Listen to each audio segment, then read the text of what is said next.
Welcome back. Trifecta Sports Podcast. We're episode 9. 9 weeks in, fellas. If you haven't subscribed to our YouTube channel yet, make sure you go and do that. Help us out. We're on the quest to 100 subscribers. 100 different people. We need it. Like the video if you like it. Even if you don't like it, still hit the like button. We'd appreciate that as well. Leave a comment on the page. Tell us how we're doing. Bottom line. Anyway, so the whole point of today's show is we're going to talk about the transfer portal, man. It's gone wild. It's legitimately one of the wildest things there is. So, and the NCAA granted this one-time free transfer portal move.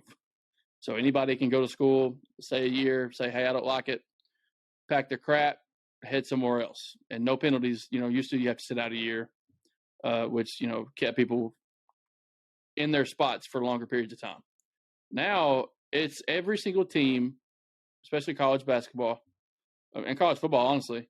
Every season, every offseason, the season ends, and you're waiting to see who's transferring. There's going to be 4 or 5 from every team gone. You've got even like rankings of the top transfers out in the portal currently. But I want y'all's opinions. What is your full-hearted opinion on what the transfer portal has done? Let's stick with, let's do college basketball first. And then once you're done with that, let's go ahead and talk about college football. Because college football is less polarizing, I would say. You don't really see – you do see some top-tier talent transfer in football.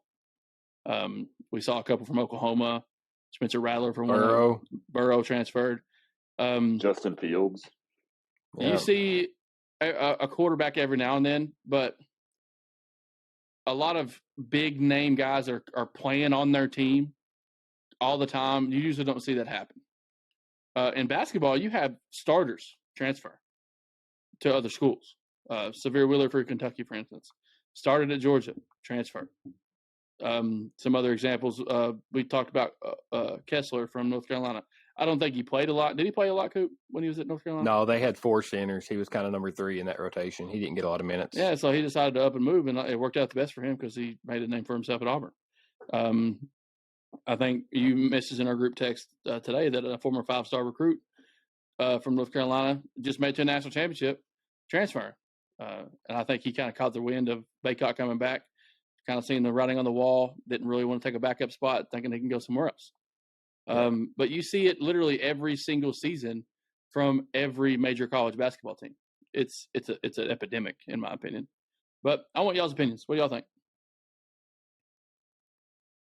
I think that players have the freedom to choose where they play ball. I don't necessarily agree with the amount of movement that happens. I'm not going to dislike a player for it. Carolina made it to the national championship this year because they got Brady Manick. Like, without him on that team, that transfer doesn't come in, they don't play. Kansas, without Remy Martin, they may make it to the Final Four. Maybe. They don't win that game. They don't beat Carolina without Remy Martin. Kentucky without Sheboy is nothing. Yeah. It's having huge impacts in the game. I think it needs to be reined in just in terms of how easy it is to transfer. I feel like players can transfer at any time, like drop of the hat. If they're in that school before the season starts, they're eligible to play. We need some more regulations around it because it's got so big so quick. We've had the transfer portal forever, right? Yeah. The players had to sit out. There was a lot more to it, and now it's just, like you said, opened up. I don't know what those rules need to be, and I think it's on the schools to keep their players. If kids don't want to play for you anymore, you failed somewhere.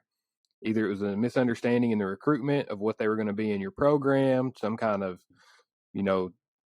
a lack of chemistry with their teammates, a lack of cohesion, or some difference in mindset with the coaching staff. But players don't just leave off a team that they enjoy playing on. So, yeah, I think you're right too.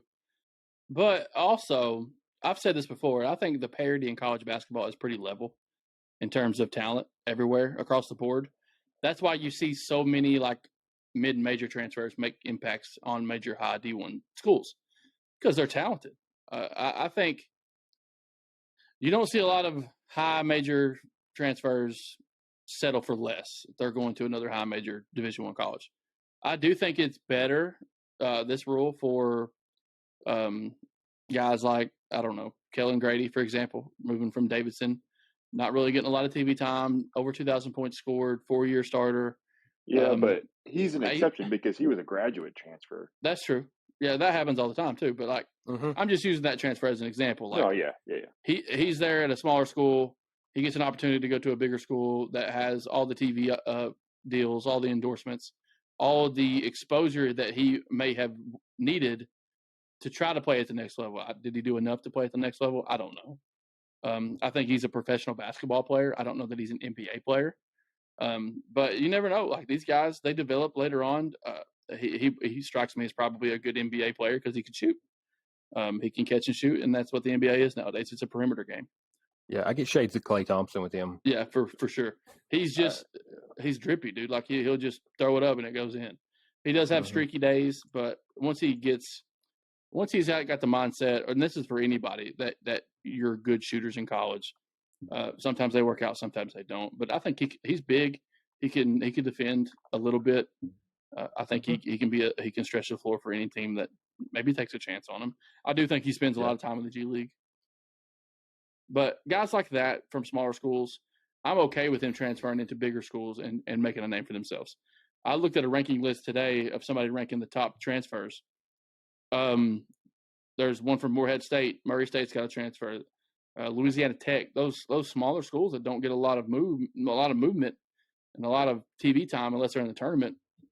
Those guys are moving on. They're going to bigger and better places.